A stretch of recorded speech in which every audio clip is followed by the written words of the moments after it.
What were you saying? We'll just. Oh, I notice I think better when I do a couple things, because remember we were talking about like our environment is like okay, so thoughts, I see them as like a tuning station, like a frequency, right? And so if we're sitting in the same chair inside, right, for example, we have the same similar thoughts of like depressing thoughts or whatever, and then you go on a walk, you have way different thoughts.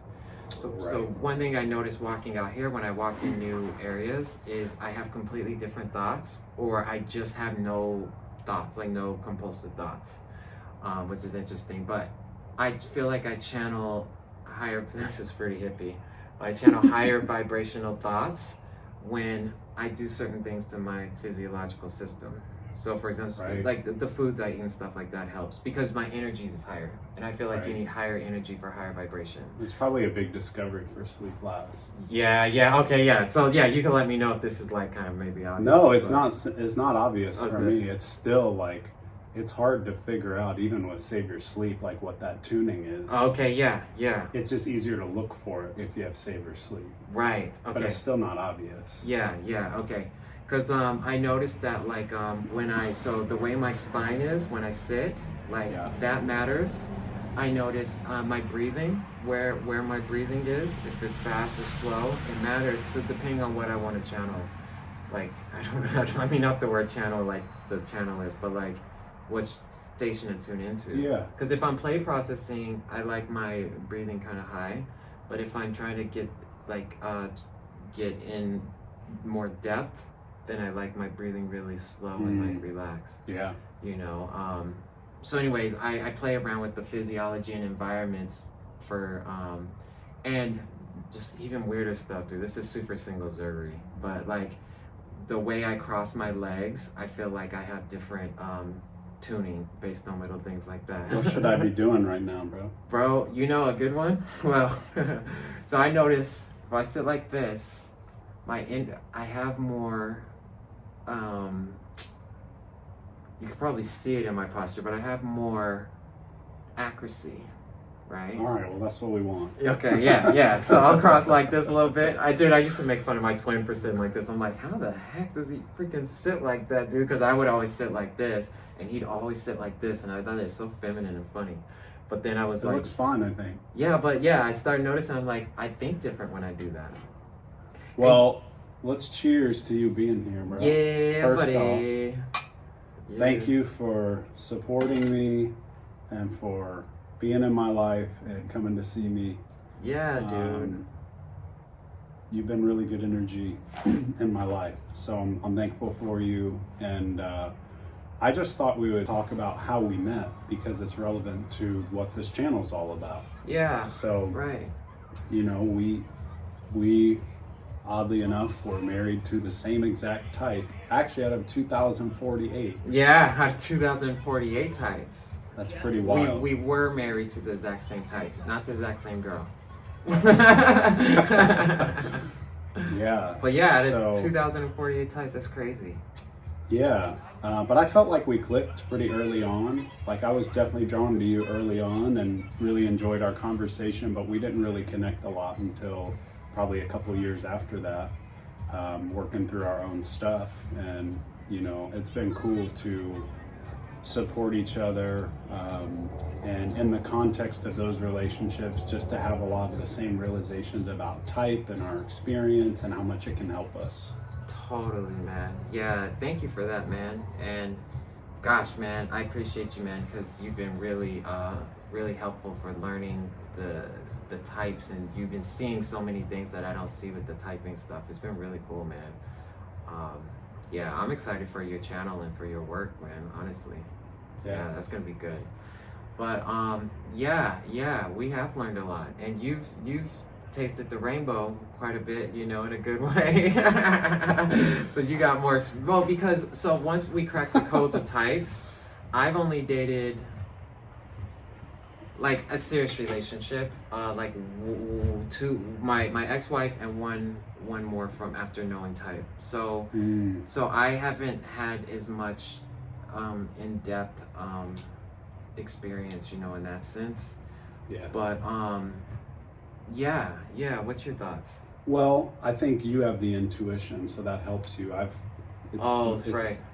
kind of ironic, well, non-ironic, that I've got to kind of go through it in the sensory to download it. That makes sense. You Yeah, know. yeah. But yeah, as we've talked about, I think like my relationships have been a cause of like decider shame for me. Mm. But I've gotten to a point where I've kind of settled with it and seen the positive, which is just the insight. And, like I talked about in a recent short, like it's the idea that relationships are supposed to last forever. I saw that video. Yeah, that's a Yeah. good one. It's that idea Right. that I think causes pain, because if we didn't Yes. believe that relationships had to last for us to Yeah. be successful, we would just be like, oh, that was great, and I feel like I've gotten to a place more where I'm able to sit with that, and in that space, this idea of talking more about type, relationships, helping whoever thinks they can get help, really came about. So yeah, dude, I'm excited to talk to you about this. Dude, there's so many things we could talk about. Yeah, I have a question for you though. I would Okay. like to know, what do you define as a successful relationship? That's a great question. So,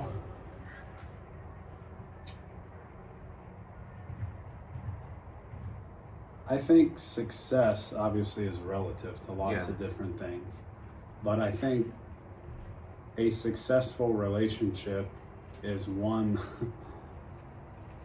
There's still a part of me that wants a relationship that lasts, but at the end of the day, it's about awareness. I think that's success.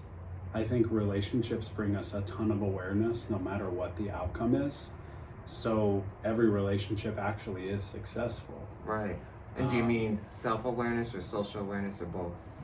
I think I mean both. Yeah. I think I mean social growth overall, but also just a deeper awareness of yourself, because the relationships are just mirrors, and different people are going to highlight different aspects of who we are. But ultimately, I think that awareness is the biggest thing that we take from a relationship that no one can take away from us. Right. Yes. And then we take that into future connections. Yeah. So in a way, yeah, I've been with a good amount of types in a short amount of time, but it's like we were talking about the other day with like our consciousness journey. Like the more pain that you experience in a short amount of time, the Totally. faster you're forced Totally. to wake up. Yeah. And so that's been the upside, is like, yeah, this has hurt a lot. My own relationship patterns, my own decider fears, all that has caused pain, but it's caused a lot of awareness too. And that's the beauty of it. It's like I'm able to now see a lot of the patterns, a lot of my own, a lot of just how relationship dynamics Yeah. work. So I'm excited to dig into that and really leverage that awareness, because I think that's the success that we're looking for. Yeah, that's good. Yeah, I actually just agree, really. I guess I think of like life as like an experiment, like a journey of like experimenting with experience, as Yeah. well as a place to just enjoy. So to learn and enjoy. And I think if you've had either or both in a relationship, it's pretty successful. But Yeah. so I don't see anything negative about exploring relationships or multiple or whatever, because the idea is to get more clarity, to me, right? This Sure. might be my projection, but get more clarity of like what you enjoy spending more time with and what you want to, and then what you can learn and whatnot about yourself and others, and then Sure. Yeah. Can I ask you a question? yeah.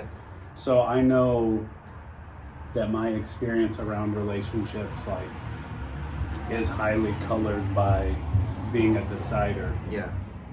What is Oh the- yeah, I just said mine's about the information. Well, I was going to ask you, what's the biggest challenge for you as an observer in relationships? It's not really the person.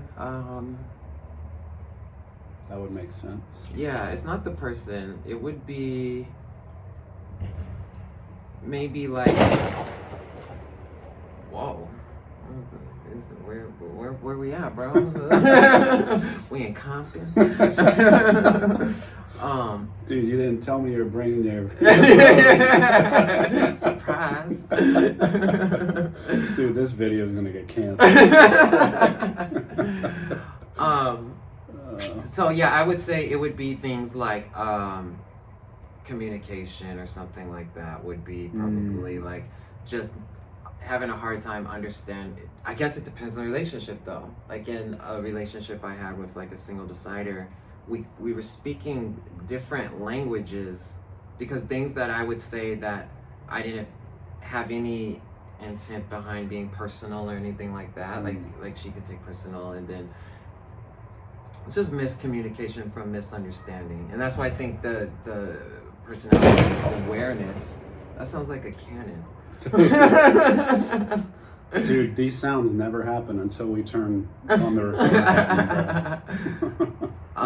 But yeah, so I think the typing awareness just helps so much, because the communication is like, I don't think it's that people don't agree, like we were talking about earlier. It's not that people don't like get along. I think my perspective is that they just don't understand what each other is trying to say, really. They don't understand the intent behind the words and stuff they're saying, you know? Right. Yeah, I think the big insight is that I was telling you this earlier, that human language is like the lowest common denominator. Like when we use words with each other. Oh, I like this, yeah. We all, like honesty, for example. FI and TI understand honesty differently. Oh, right. You know, because like to a FI, honesty is authenticity. Right. You know, if you're honest as an FI, you're sharing your honest, authentic truth. Right. You know, TI, it's a little bit different. It's a little bit more of a blocky honesty, like informational. Right. You know, so, but nobody talks about that. They just say the word honesty, and then conflict will come up when there's a miss on that, right? Yeah. Because the language doesn't ascend to the differences between types. Uh-huh. So language just exists as the simplest connection between all points, right?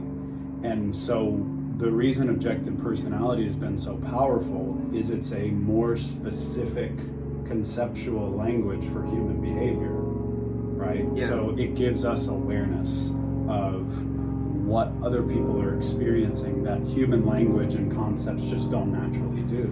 So it helps with the conflict because we're able to understand not everybody sees the world the same way I do. Yeah. Because when we assume they do, that's what causes a resistance, because it's not the That's truth. right. That's right. It's not the truth.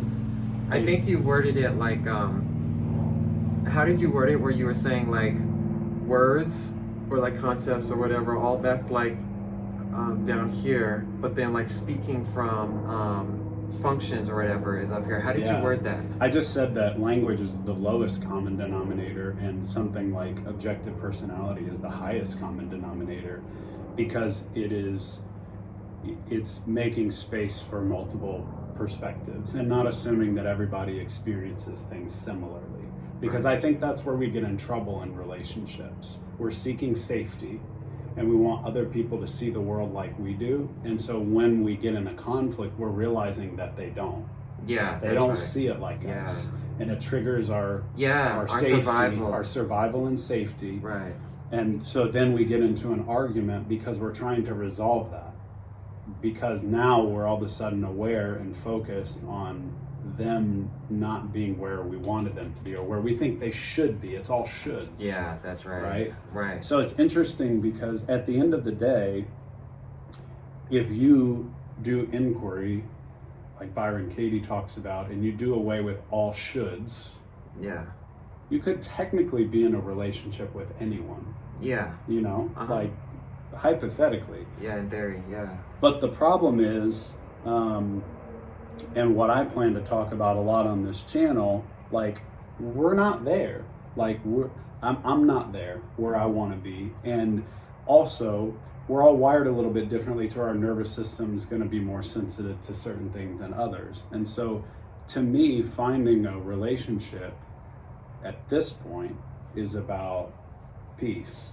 Right. Right. And I think ultimately we're all kind of looking for that long term. I think peace is more fundamental than happiness. Yeah. Yeah. Like I think like people just want to just be at peace and at ease, which to me is happiness more. Is like peace is a better word than happiness. Than excitement. Yeah, right. Yeah. Because I think we mistake excitement for happiness, and really we're just wanting, which is not. That's like this. Right. It's a high. It's volatile. Volatile. Yeah. And we're looking for like a smoother vibration is just more sustainable. Yeah. Yeah. So it's almost like getting to a place where what we define as success and what we want is in alignment with the type of person that we could sustain that with. Yeah. Right? Right. Like, because technically, in theory, if we could be content in ourselves, we could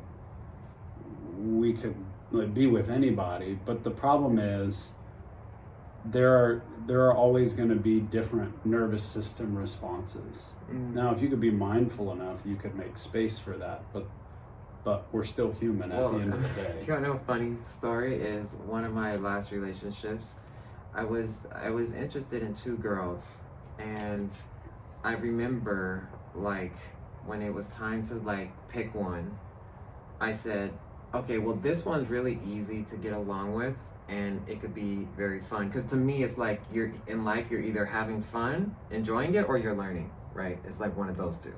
So I was like, so what's more important to me, like having fun or the challenging girl that's like really like just more challenging, right? Mm-hmm. And I remember asking myself this consciously, and I was like, you know what? My life's been all about growth. I'm gonna go with the challenging girl. And I chose the challenging girl, and we were together a really long time. Yeah. But I remember thinking that, but see, because to me, I remember I was aware of this. I was like, all the junk, I was aware in that time, I was like, all the junk is in me somewhere, so she can pull all this stuff out of me. Because the only challenge is my resistance to her, how she is, which is parts of me that I'm resistant within myself, right? So just for context, because I know you know that. But like, so I remember thinking, this would be so good. And I said, I can't leave, because I wanted to leave the relationship a lot. But I said, I can't leave until I'm completely, this is my last, those are two relationships in a row I had that conversation with myself. And I said, I can't leave the relationship until I have no judgments toward her, no frustration, no anger, no FI junk.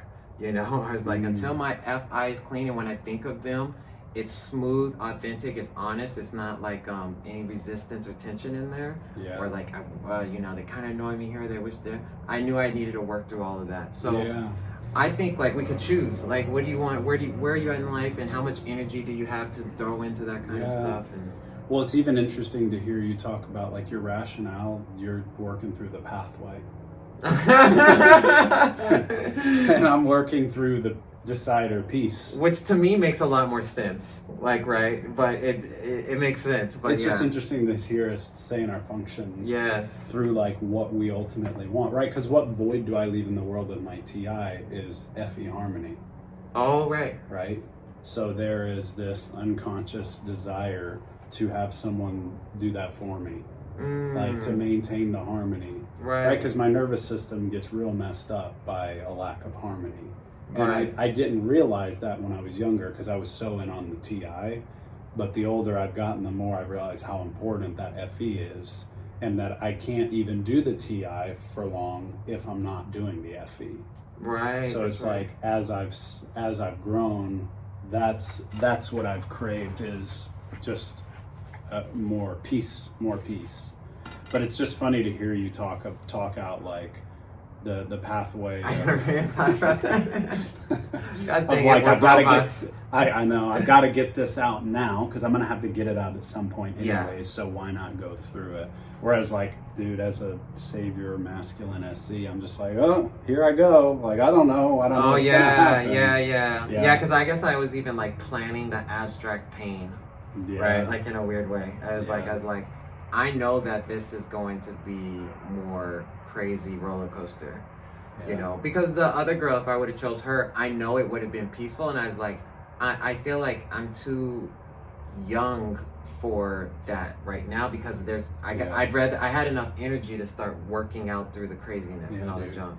Even when you still say this stuff now, it's hard for my brain to wrap around approaching relationships like that, because Christianity was so deeply ingrained in my mind about like, you find someone, you marry them, you have kids with them, you live with them forever, Right. and that's what you do. Right. And yeah. so this idea of like relationships just making us more conscious and helping us grow, it's still foreign. Interesting. Yeah, it's still a little bit foreign. That makes sense. Yeah. It feels a little insecure. you Yeah, know? good. Yeah, So. that makes sense, man. Yeah, that totally makes sense. Because yeah, that's a bigger jump for you guys. Like, because I can work with the people to get the information, the missing information. You know, it's like, Yeah. what's left in me that I can like dig up and dig out. Yeah. You know. Yeah. Yeah, what's interesting, and we were talking about it earlier, because I'm guessing with you, so demon plays at the very bottom, Right. and you, because I was thinking like, because we went, for context, we went go-kart racing last night, and it was I don't know if we would consider that a lot of play, because we're all in our individual cars, but the FE play is a lot less draining for you than the TE play. We were like realizing, Yeah. because the TE play is much more draining, right? Yeah. But I didn't know. But you can tell me. But does FE play that draining for you? It's less draining. It's just. Yeah, that's what we were talking about today. So we were working on some YouTube stuff together, and after like an hour, I'm like, dude, I gotta take a nap, bro. He literally went and took a nap. The TE play. Yeah, man. I saw his energy going like this, and at first I thought it was from like, I was like, oh, he probably just mixed too much fats and carbs and ate too much food, you know, because we just got done eating food, and I was like, yeah, that food would knock you out, you know. But then I realized, I was like, because me, so I don't know if we could maybe put our types on the screen or something, but I'm double activated. Is people that knows functions gonna know? Yeah. Okay, so yeah, I'll put our types on the screen. So I'm double activated TE, double activated SE. So I'm double activated with my extroverted functions, and they're both feminine. So they just move around, they're just like whatever. And so I've noticed, like, when I play with people, often I'm doing a TE play, right? Yeah. Because it's like, hey, we can go back and forth on the ideas and get a super awesome idea together, you know? Yeah. And then it's not draining for you. No, not at all. It's simple. It It's actually easy. gives me energy. Yeah. Yeah. It's so natural and normal for me. Yeah. Yeah. And I have to work hard at it because TI is working alone normally. Yes. Like it can work together, but it just Yes. burns down quick. Well, because we both have, our first function is masculine introverted function. So I relate to your TI through looking through my NI, because my masculine NI, for example, if I'm trying to think through something abstract, like loud noises, and like, I remember going on walks. I found out a solution for this, but I found solutions for all the things that trouble me that I can find so far. But I would go walking down the street, and I would not want someone to say hi to me, because it would disrupt my masculine NI process, and then going to the sensory and going back to the NI would just be a little harder, because I'd be like, now you took me out of my flow. It's almost the same. Yeah. Yeah, it took me out of the flow. Energetically, it feels like that would be the same. Yes, yeah, that's right. And so I know that, like, for me, if I'm really trying to process something abstract, I just want to be alone, right? I just want to like just zone in and focus. I don't want any sensory distractions. Do you see what I'm saying? Right. But I found out a solution for that, if this helps anybody anyway, is that if you relate to that, like, what I found is, don't even worry about it. Move all your attention to whatever is in front of you, the person interrupting you or whatever. Because if you try to sustain retention here, also I don't want to forget the feminine sensory, but if you try to sustain attention here, you stay so frustrated. Because you're like half frustrated, you're half annoyed at them, you're halfway listening, and it's a lot of tension, because, at least maybe for me with the S and N, you're in two worlds. trying to be in one. So I realized if I give all my attention to them, it's easier because there's not tension in me, and then I can get back to the end really easily. That sounds like what a savior play would say. Yes, I know, I'm a robot, bro. There's nothing special about robots. Dude, but I go through the same thing with like when my kids or something like need me and I'm in the middle of something. Yeah. Like I've had to learn how to just like meet that need and then go back to it, and it's a lot smoother. It's smoother because energetically you can't be in two worlds, right? I feel like you gotta move with life. I've noticed, like, you can't, if not, you're resisting life in some way, and that's always pain. I mean, the instant you do it, you're in some pain, like resistance, you know? Yeah, absolutely. Yeah. Well, dude, I think the core of all this like compatibility stuff, it's just all about awareness. Yeah. I think it's really just about, because no one can tell you definitively what perfect compatibility is, right? Nobody can tell you that, and it's so complex anyways. And ultimately, at the end of the day, everything you're experiencing is just a reflection of you, right? So what your world is just a mirror of where you're at. And so if you can realize that, forget about any relationships first. Yeah. Like, that awareness is huge in and of itself, because you're going to start approaching relationships much differently with that context, and you're going to take responsibility for what's going on around you and what you bring into your life, you know. I feel like because I think like truth is usually always paradoxical. It's usually like and, not or, because like in a way I feel like that to what you're saying is like, it shows that relationships don't really matter because it's really the relationship with yourself, but it also really matters because it's the relationship with yourself. Do you see what I'm saying? We talk about that all the time. Yeah. That's why the compatibility stuff is important to talk about, because it is just you navigating connections with other people is ultimately just becoming more clear with what's inside. That's so true. At the That's end of so the day. true. If you go long, this is my experience, but if you go deep enough, long enough, it you just see it. It just starts to come out. You're like, oh, that's it. Yeah. Right. But that's my discovery, you know.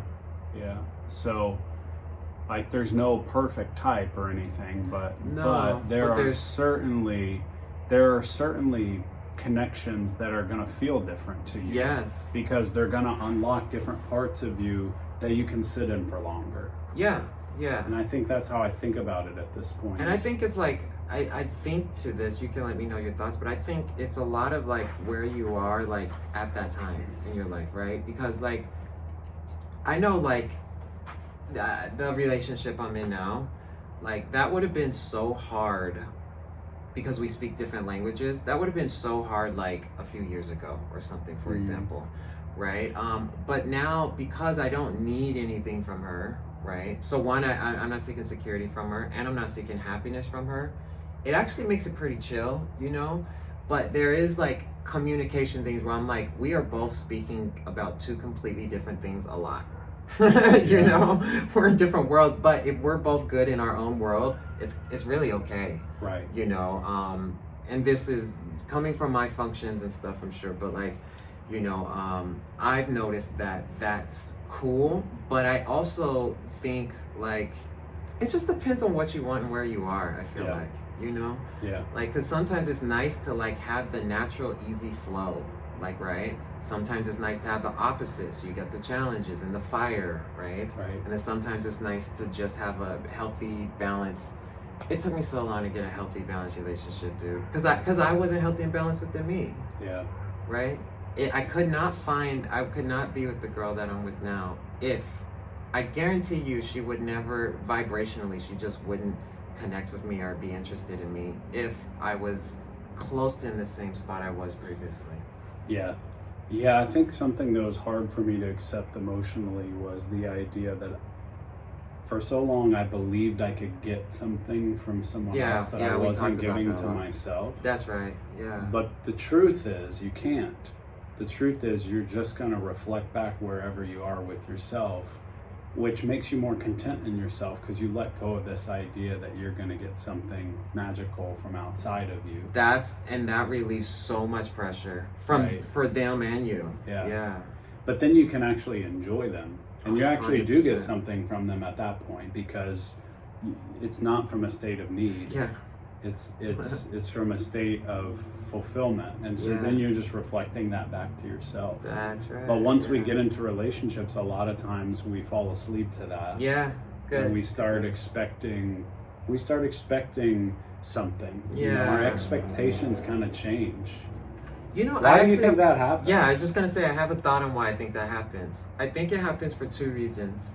The primary reason is because we have unprocessed stuff in there that we still haven't like pulled up and looked at. But I think though also when we get in relationships, it's easy to kind of go to sleep. And when I say sleep, I mean like just go in a robotic state, like a unconscious state. And when you get in that unconscious state, you unconsciously get a little bit less happy, like less content, less at peace. And so then your idea is like, well, when I was with them earlier, I felt peace. This is all subconscious from what and you can let me know your thoughts.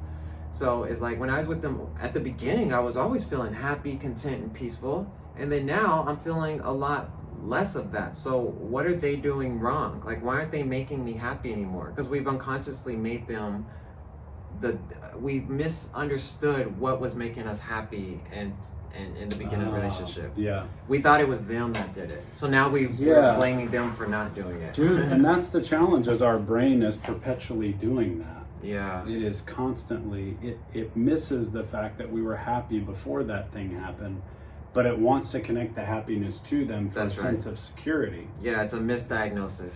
Because if it can attach it to something physical or something in front of us, we have the belief that, oh, well, now we're okay. Yeah, Now we're safe. Yeah. And the problem is solved. And the irony is the reason we felt happier and safe at the beginning of the relationship was because we stopped seeking security and happiness. Right. Do you see what I'm saying? Yeah. So but the second, so there's a lot of like like stacking, I guess, on this. But like we talk about like I've realized that after my last relationship, I was like, I asked myself, I was like, do I want her or do I want I was trying to process, I was like, or do I just want to feel safe? And I was like, oh, I just want a sense of security and I just want to be happy. Right. And I said, if I can be, because I thought I wanted her back, and I was like, but if I could feel happy and secure, do I even want her? And the answer was no. And then I said, do I want any girl if I can be happy and secure, or am I good? And I was like, the answer is I'm good. And so that helped me realize, wait a minute, all of my unconscious thoughts are seeking either security or happiness. After months of processing this, I've realized all the thoughts talking were seeking fundamentally one of those two. So an easy, nice tip to do it is if you're feeling any fear-based emotions, which includes anger, frustration, stress, anxiety, whatever, you can realize that you are seeking a sense of security in something that's fundamentally insecure, such as money, relationships, whatever. And so, but you felt more secure before you started seeking the security, if that's helpful. I hope I'm explaining this well. So I realized seeking security creates insecurity, because right before you started seeking security, you were more secure. And then now if you feel incomplete, not whole, whatever, and just not fulfilled, I realized I was seeking happiness. So I was like, oh, desire, right? So it's like resistance, desire. So it's like, oh, I want that. Now it's like, I want that because I think happiness is where that is, which means by default, I'm not happy here. Happiness is over there if I get that, which is creating unhappiness. Right? So I realized we're throwing those two things in relationships, and we are so screwed. You are fundamentally screwed if you're doing that in a relationship, because a person, your deep subconscious will never be at ease, because it deep down knows you cannot get a sense of security in something that's inherently insecure, such as a human, such as anything external. And same goes for happiness, which we call excitement, pleasure, whatever. That's what people would think happiness is. Same thing. Like you place that in purpose. So I hope that gives like the context. I felt like I had to give that. Yeah, you know what I'm thinking of as you're talking about that? It's like I'm thinking of all the NI teachers that I follow, Thich Nhat Hanh is Savior NI, and Yeah. obviously you have Savior NI. I know a lot of other Dave. people. Sadhguru Yeah. is NI. And that's the conclusion. That's like the message I feel that the NIs are brought to the world to teach us. Because you guys can go to outer space long enough to figure that out. Yeah, I mean? yeah. But what's coming up for me is there's also science around like when you are in a relationship. And so this is a question. I Sure. want to know what you think about this. Okay. When you are in a relationship and you sleep next to another person and your nervous system co-regulates, like you sleep together, assuming a healthy relationship. Sure. Yeah. There is science that backs up the fact that people's careers go better, that their body and brain chemistry is more healthy, and that there's more stability having someone external in their world as opposed to single people. So what would you say about that? Because I think both have to be true in some degree, but how do you synthesize those two is my question. Because it is true that seeking happiness creates pain because we assume we don't have it and then we seek it, right? Yeah. So that's true. Right.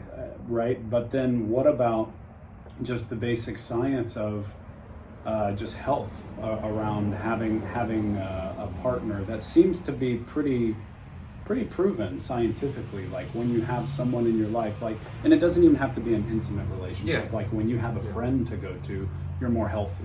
Right. When you have someone to call, like the tribe, you're more healthy. What do you think? How do you think those things come together? I'm gonna play process with you because I don't fully know, but I have an idea. So two things is, one, I think science are studying people that are manic. Most people are manic. Most people are not healthy. They're not, when I say that, I mean their minds are running nonstop and it's crazy town. It's seeking security and happiness nonstop. So I think what could be happening is they get a drug. It's like the drug baseline is volatile. It's volatile. So that gives you a false sense of security for a little bit, which helps you function temporarily. But then when that person leaves you, obviously you weren't secure. Right? And then you pay for it even worse. The more safe you feel there, the worse you're gonna feel if things go bad. Do you see what I'm saying? Yeah. Which is why we have fears constantly of like, are they attracted to another person? Are they gonna leave me? So I think it's an unhealthy thing probably. But I think there's another side of that is probably true in some way. I don't know if I know. I would say from my experience, I think the girl I'm seeing now, we are both like we both are very comfortable alone, right? So we cannot see each other for weeks, or we can talk every few days, or we can talk every day. We both can do both, right? I think in attachment styles is probably secure. I feel that's a great way of describing her as well. I noticed that I'll feel a deeper sense of something in my body chemistry. Like there is like that like connection in like oxytocin or whatever. Right. But because I'm very, very now at peace on my own, like just comfortable and content and just good, not like yippity doo dah all the time, but just good, just happy, or just peaceful. There's no withdrawals from that. So it's like, it's there, I notice it, but I don't feel any withdrawals that I'm aware of from it. I think it's just like, it's like I can get excited too. It's like I get excited, but because I'm not seeking the excitement, just kind of happens. I'm not dependent on it. I don't feel any bottoms coming from that. Right. You know what I'm saying? Well, I'm not overvaluing it in my head. Yeah, I think what's coming up for me as you're talking through it too is our society and this culture is very disconnected. So a lot of times when you're not in a relationship, you're not in community.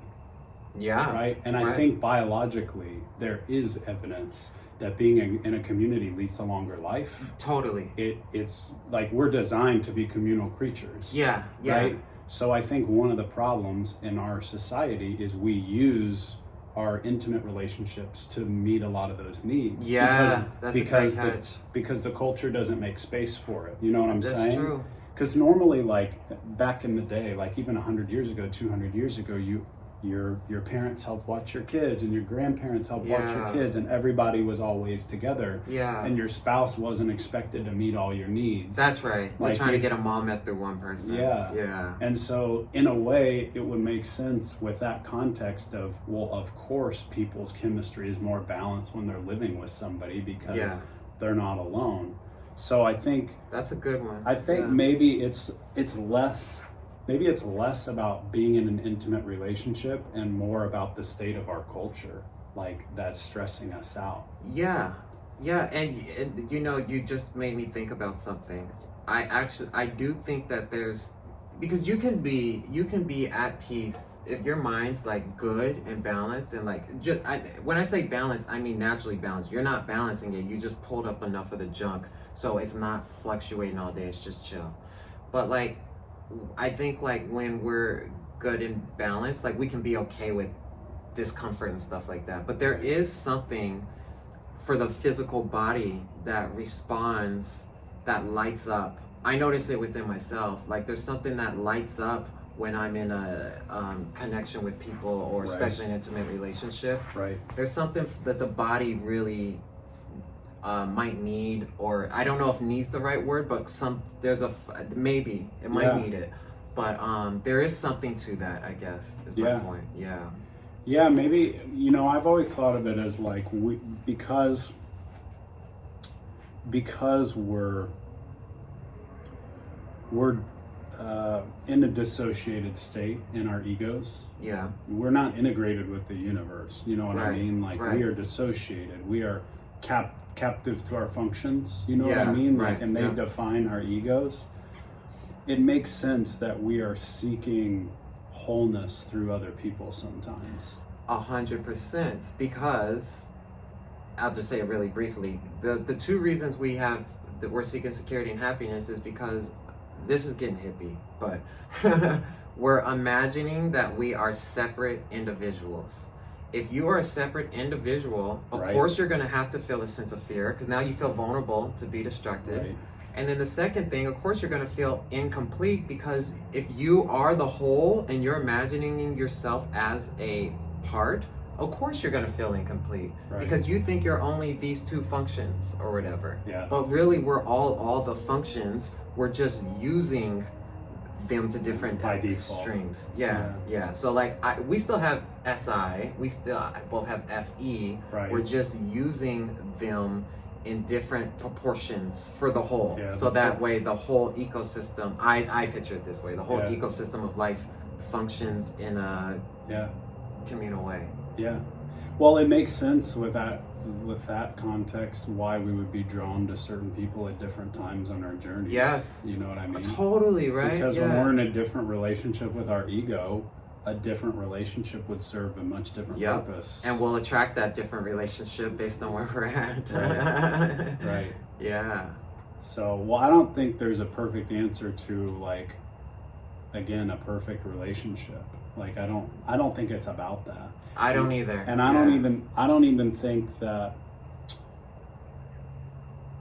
like, what I'm trying to process on this channel and as I help people through this is, one, help them find awareness of what type of relationship they have with themselves. Yeah, that's massive. Like, that's the groundwork. Yeah. But then from there, okay, once you're conscious and you're honest about what you've reflected into your life and, you know, figured out what you want, well, what in the relationship you have or what you're looking for, how can you be aware of things that fulfill you? And like, what are you looking for? What do you want? Right. You know, because ultimately, we talk about this all the time. Your desires are kind of directing you. Yeah. You can't make them go away. Yeah. They're programmed. Yeah, they're in you. So in a way, you kind of have to listen to that, assuming you're grounded and, you know. Yeah, that's our perspective, at least. Yeah.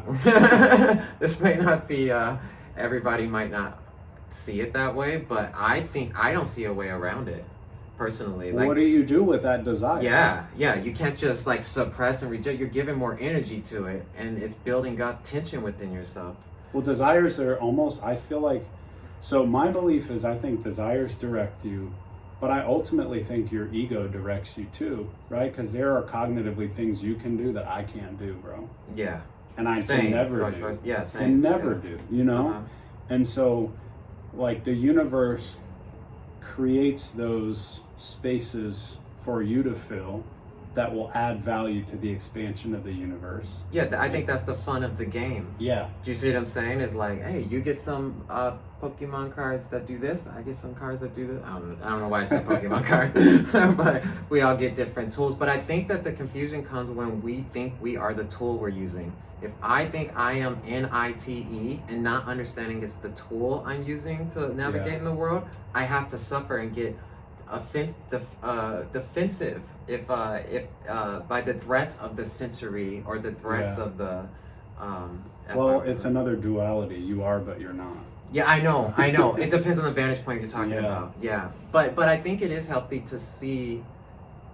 Yeah, it's the vantage point, because I think it is healthy to see them as tools, though, not the person. Because if I think you are TI, I don't know you, right? I only know that one function. Because it's like, which function are you? Are you TI? Are you SI? Are you your demon functions? Are you FE? Right. But then if you ask me to stop doing TI, I can't. No, you can't.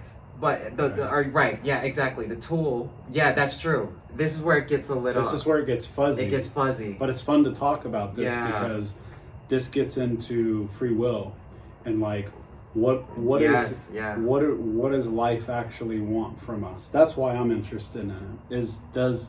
Is growth for me not being TI anymore, or is it learning to use my TI mindfully and not necessarily identifying completely with it? That the latter sounds right to me. Yeah. Because I can't stop. Like, dude, I can't stop getting tired when you try to TE. I know. There's nothing. Yeah. You so know? That's why it depends on the vantage point we're talking about. But that's why I think it's important to understand that this is getting way too maybe high, but like, we are like watching this process, so we don't. It's so nice to realize that we have to be fundamentally the thing that's aware. You can't be what you're aware of. Yeah. Do you see what I'm saying? It's like, if I'm aware of my hand, am I my hand? Well, no, because I'm aware of it. I don't know. This might be a bad analogy, but I'm just trying to give context. Of Yeah. Well, I think this is too a difference between single observing and double observing, because what I'm trying to say is, yes, be aware that you're not self, but sensorily you are self. Yeah, that's a good way of saying it. Holding those two in tension. I like that. Yeah. Like, and so then to say, okay, so it does matter who you get in a relationship with, because just like you can't not be TI and you can't not be NITE, the people you're in a relationship can't not be themselves either. Yeah, that's right. So you need to be aware of who they are and how that's going to impact you. Yes. And is that what you want? Yeah, right. Or not? Yeah, that's why, you could choose. And so the problem is, and I think the biggest thing I want to help people do is figure out what's actually happening, the conscious awareness in the relationship. Yeah. What are they saying? What are you saying? How do you understand them better? And is it something that you can work on together, or are you actually desiring something outside of the relationship? Right. You know, because there's a lot of play there. And, you know, back to where we started, I think the functions just help us to see clearly.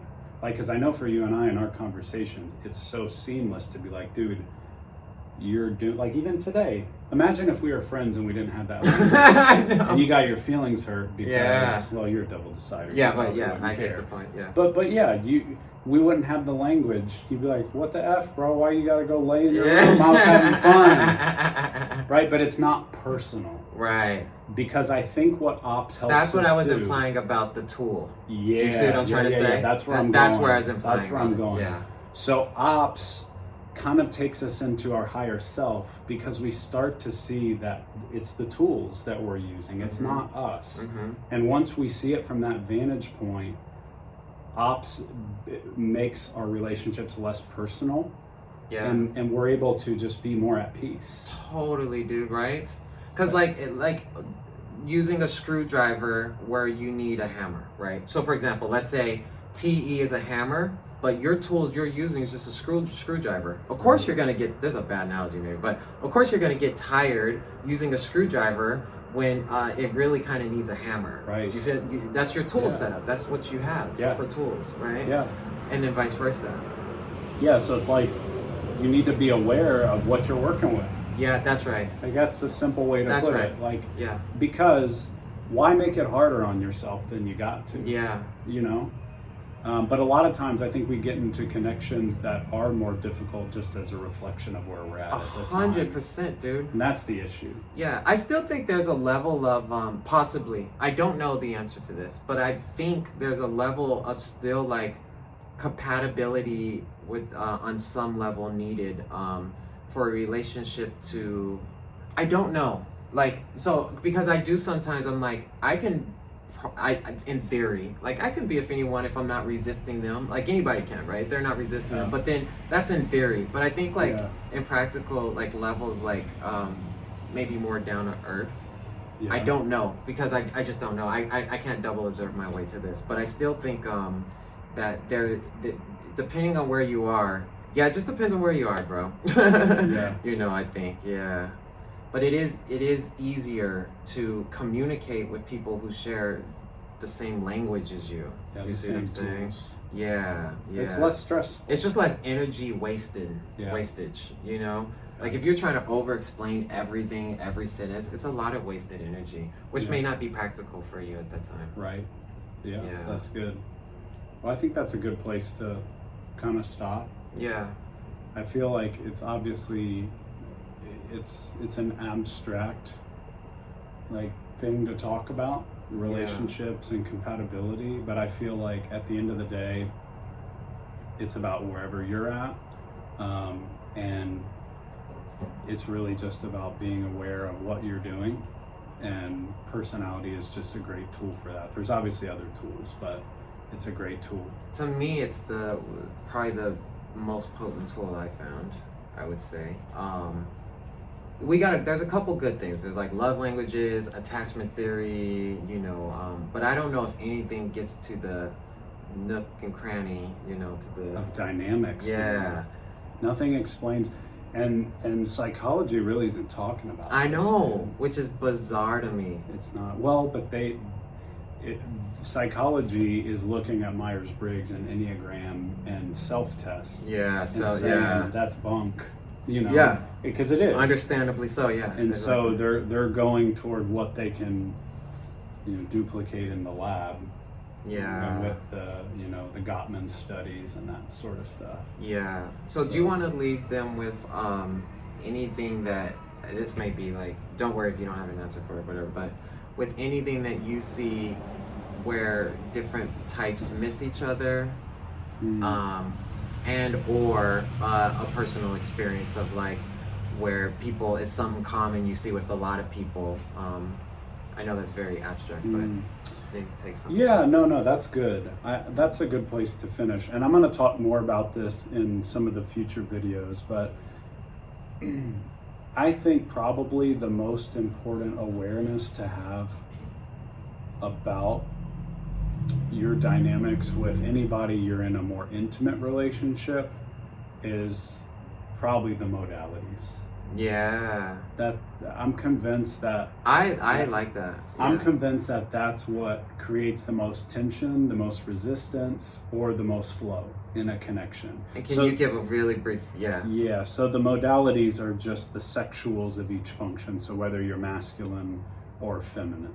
And your masculine functions are just pushy and shovey, and your feminine functions are just flowy. They're more movable. So all functions they either have a masculine charge or a feminine charge, if that helps. And it's opposite. So if you're a masculine thinker, you're a feminine feeler, and vice versa. If you're a masculine intuition, you're a feminine sensory, right? So basically the reason that's important is because whatever's your masculine functions is what you fight with. Right? It's what you fight with. And if you're in a relationship that with someone that fights in a similar way on certain aspects, that can be helpful.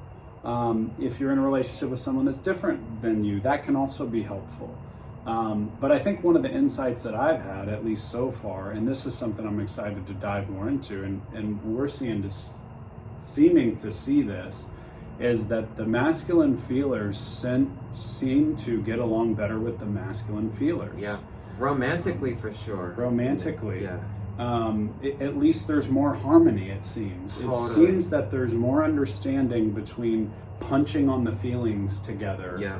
And not less punching on the logic. activation. Yeah. Yeah, because the way that you, and I've heard other feminine TEs or just feminine Ts describe it, is that when T is punching on them in an intimate relationship, it can hurt a little bit. Totally. Like, it can be intimidating. Yeah, totally. And I can say the same thing for mine. You know, I have feminine, mine's probably exacerbated because I have feminine FE all the way at the bottom. But I know that masculine feelings are pretty intimidating for me. Yeah. In close quarter, it's like, you have masculine FI, dude, I don't even feel it. Yeah. You know, but like in most cases, you know, intimate relationship, you're in each other's space all the time. Yeah. It's different. Right. So I think that's a big one. And I think being aware of that and where you move and where you don't move says a lot. I mean, it is what it sounds like. If one person is punching somebody else and you're both punching each other in a weak spot, that's going to be difficult to sustain.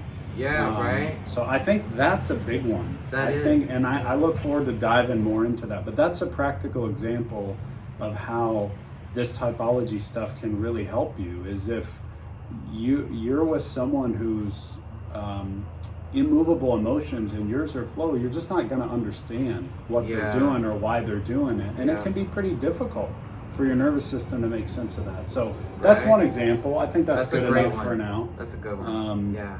And there's a lot more. There's a lot more to dig into, but I think certainly, in my experience, one of the biggest things I've learned over the last 5 years is that feminine feelers are gonna have an easier time generally with feminine feelers and vice versa. Makes sense to me. Yeah. Yeah. So it'll be fun to dive more into that one. Yeah. And see like the data from the community and if that rings true. Because at least for me, masculine feelings can hurt.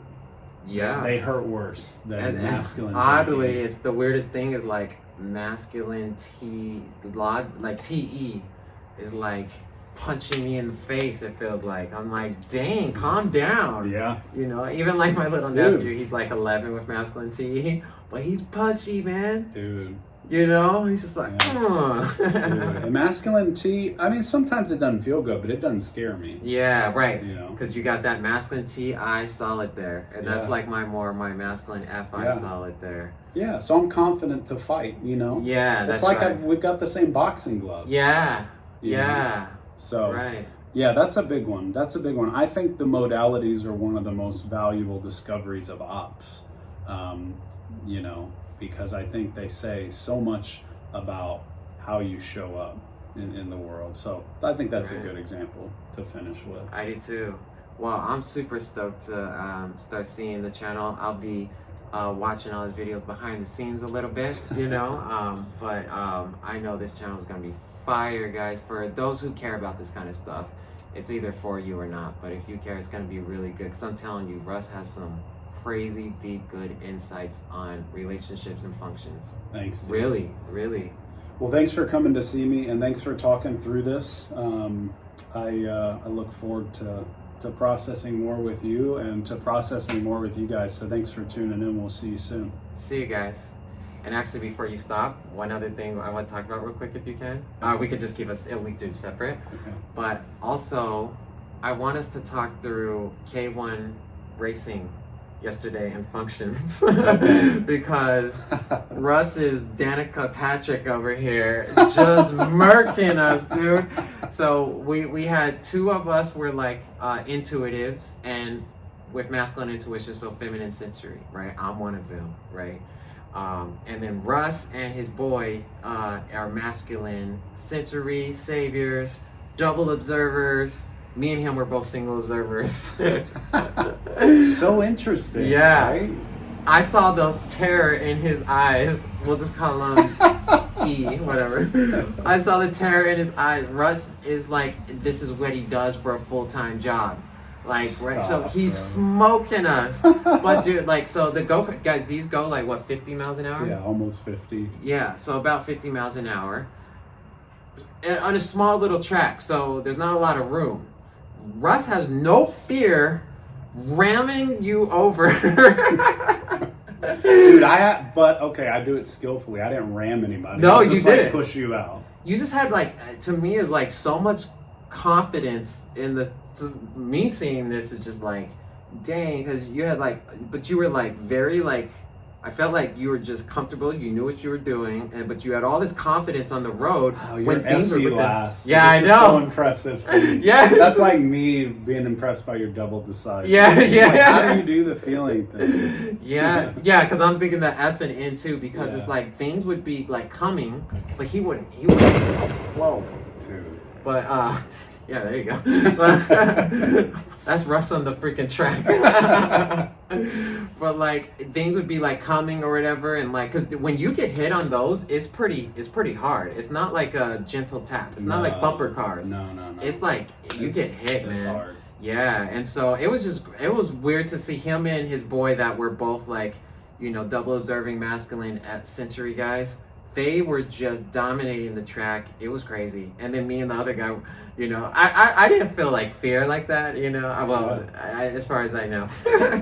Yeah. I didn't feel like fear like that, but I thought it was like super fun. But I noticed the difference of the confidence and comfortability with them, right? Yeah. Like I still didn't feel like this is like my zone where I'm at, So, Yeah. and I got feminine double activated SE. It's feminine, Yeah, so. well, that's a great analogy, too, to finish on, because check this out, dude. How much harder would it be for you to be a professional race car driver Yes. than me? I know, right? Like, maybe you could, Yeah, but that's like... it would take a long time. Totally. So that's a good analogy of relationships. Could you be with anybody? Oh, yeah, good you one. could. I love that. But why would you? Right. Why not get in a relationship Yep. you're going to be Yep. good at? That's right. Right? So that's right. why this compatibility stuff is important, because it's like getting in a car that you're going to be good at driving.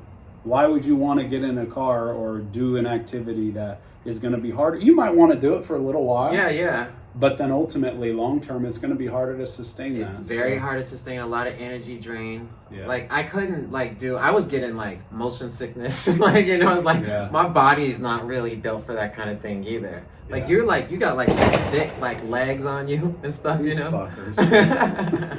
So you got like these thick legs on you, bro. You got like this you're not getting tossed around as much as like I am by nature. I feel like too. Yeah. Now you're just DE bowing down. We need to end this. But I was thinking, bro, I was like, that could be how some types feel about our inner world with that. You know what I'm saying? They're just like, they'll be like, yeah, it's a comfort zone. Because I feel comfortable in the abstract world of like abstract stuff. I just feel like masculine comfort, like confidence. Like there's nowhere I'll get stuck. Like I can crack these codes. Yeah. You see what I'm saying? I don't know if do you guys feel that way? Like you feel like you can crack any code in your mind? Well, I have NT sleep. Yes. That's a savior. And you got the masculine TI double observing. Masculine TI double activated NI. And it's double activated. So I do. Yeah, that's cool. Probably not to the level that you can on certain things with the NI up top. Because the advantage you have is you can leave Earth. I know. Go process. Yeah, and I won't fully leave Earth. Yeah. So I can't get as far into the patterns as you. Yeah.